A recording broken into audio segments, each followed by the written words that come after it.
Hello everyone, welcome back to my YouTube channel. তো আজকেরও তোমাদের সাথে আরেকটা পুজোর লুক শেয়ার করতে চলে এসেছি। তো এইটা আমি স্পেশালি একটু দশমীর জন্যই রেখেছিলাম, একটা soft glam no foundation look.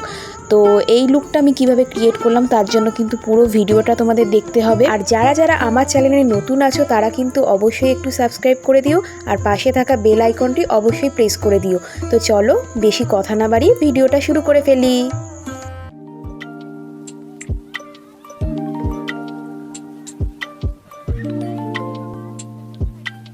তো প্রথমেই আমি এখানে একটা ইউজ করে নিচ্ছি টোনার। তোমাদের কাছে যে কোনো টোনার থাকলে তোমরা সেটাকে ইউজ করো। আমি এখানে জোভেসের রোজ টোনারটা ইউজ করছি ফেসটাকে ভালোভাবে হাইড্রেট করার জন্য। তো এর আগে কিন্তু আমি ফেসটাকে ভালো করে ক্লিনজার দিয়ে ক্লিন করে নিয়েছি। অবশ্যই মনে রাখবে যে ফেসে কোনো কিছু দেওয়ার আগে কিন্তু মুখটা যেন ভালোভাবে পরিষ্কার থাকে। তো এরপরে আমি একটা এখানে জেল ময়শ্চারাইজার ইউজ করছি। এটা হচ্ছে পন্ডসের লাইট জেল ময়শ্চারাইজার।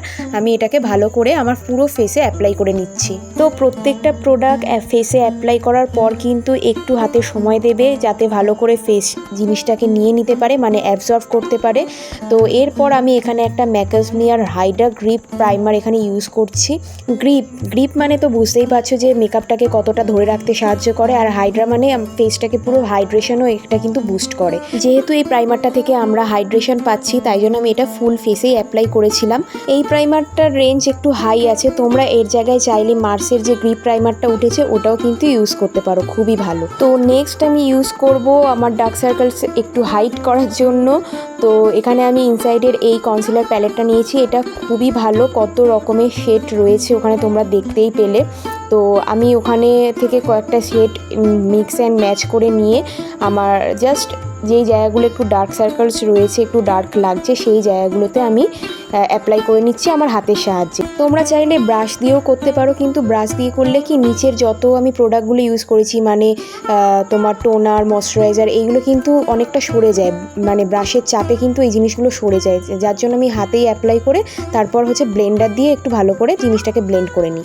তো আমার ওই হাইয়েস্ট পয়েন্টগুলোতেই একটু হাইলাইট করার জন্য এখানে আমি স্পটলাইট ইউজ করছি। পিএসি স্পটলাইট এটা কিন্তু হচ্ছে ম্যাট প্রোডাক্ট, যার জন্য আমি যেটুকু জায়গায় লাগিয়েছি সেটুকু জায়গায় আগে ব্লেন্ড করে নেবো, দেন আমি অন্য জায়গায় মানে আর যে পয়েন্টগুলোতে আমি অ্যাপ্লাই করতে চাই সেই জায়গাগুলো অ্যাপ্লাই করে আবার ব্লেন্ড করে নেবো।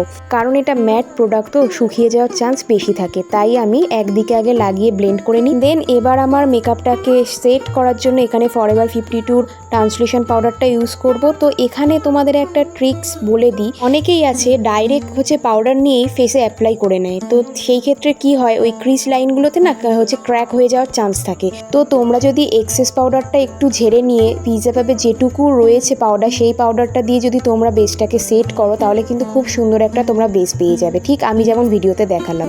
তো এরপরে আমি আই ম্যাজিকের হচ্ছে ব্লাশার পাউডার ব্লাশার ইউজ করছি। আর হ্যাঁ, আমার আইব্রোটা কিন্তু আমি অফলাইনে করে নিয়েছি। এর ভিডিও যদি তোমরা দেখতে চাও মানে আইব্রো টিউটোরিয়াল, তো আমি সেটা ডেসক্রিপশন বক্সের লিঙ্ক অবশ্যই দিয়ে দেবো। তো এরপর আমি একটু কন্ট্রোলিং করে নিচ্ছি, জাস্ট হালকা করেই করে নিচ্ছি। তো কন্ট্রোলটা আমি ইউজ করেছিলাম ওটা দেখাতে তোমাদের ভুলে গেছি, আমার আইশ্যাডো প্যালেট থেকেই নিয়েছিলাম। আমার কাছে আছে প্রিটি অল শেডের একটা আইশ্যাডো প্যালেট, ওর মধ্যেই হচ্ছে তোমার কন্ট্রোলিংয়ের জিনিসটা পেয়ে যাবে। তো আমার মেকআপটাকে পুরো সেট করতে এখানে আমি ইউজ করেছি পিএসির মাইক্রো ফিনিশ ফিক্সারটা। দেন এবার আমি আমার আই মেকআপটা ক্রিয়েট করে নেবো। তো আমি এখানে হচ্ছে লাইট ব্রাউন কালার হচ্ছে ইউজ করেছি একটা ফ্লাফি ব্রাশের সাহায্যে, পুরো আইলিডে আমি কিন্তু ইউজ করছি। তো ওর সাথে আমি আমার নিচের লাইনটাও ভালো করে ড্র করে নিচ্ছি। তারপর আইলিডের মাঝখানে আমি ইউজ করে নেবো 2 রকম টোনের হচ্ছে শিমার। প্রথমে আমি রোজ গোল্ড টাইপের একটা শিমার ইউজ করেছিলাম, দেন একটা ল্যাভেন্ডার মানে লাইট ল্যাভেন্ডার কালারের একটা শিমার ইউজ করে নিয়েছি। তো নিচে আমি ওয়াটার লাইনে নিউড কাজল এখানে ইউজ করেছি, তো এটা ছিল মার্সের। তো এরপর আমি মাস্কারা ইউজ করছি, এটা ছিল সুইস বিউটির, এটাও খুব ভালো। মানে শুধু এটার একটা নেগেটিভ পয়েন্ট রয়েছে, এটা একটু মানে দেরি করে হচ্ছে শুকায়, মানে একটু তোমাকে সময় দিতে হবে শুকানোর জন্য। তো অন্যান্য মাস্কারাগুলো তো সেই জিনিসটা হয় না, দেওয়ার সঙ্গে সঙ্গে হচ্ছে শুকিয়ে যায়। তো এটাই একটু প্রবলেম রয়েছে, কিন্তু খুব ভালো ভলিউম দেয় সেটা দেখো, দুটো চোখ দেখলেই বুঝতে পারবে। তো এরপরে আমি হোজোর একটা হাইলাইটার এখানে ইউজ করেছি। আমার হাইয়েস্ট পয়েন্টগুলোতে আমি ভালো করে অ্যাপ্লাই করে নিচ্ছি। তো ভিডিওটি কেমন লাগছে সেটা কিন্তু অবশ্যই জানিও। আমার মেকআপ প্রায় ডান। লাভ আর্থে দুটো লিপস্টিক মিক্স অ্যান্ড ম্যাচ করে আমার লুকটা পুরো কমপ্লিট করলাম, চলো দেখে নিই।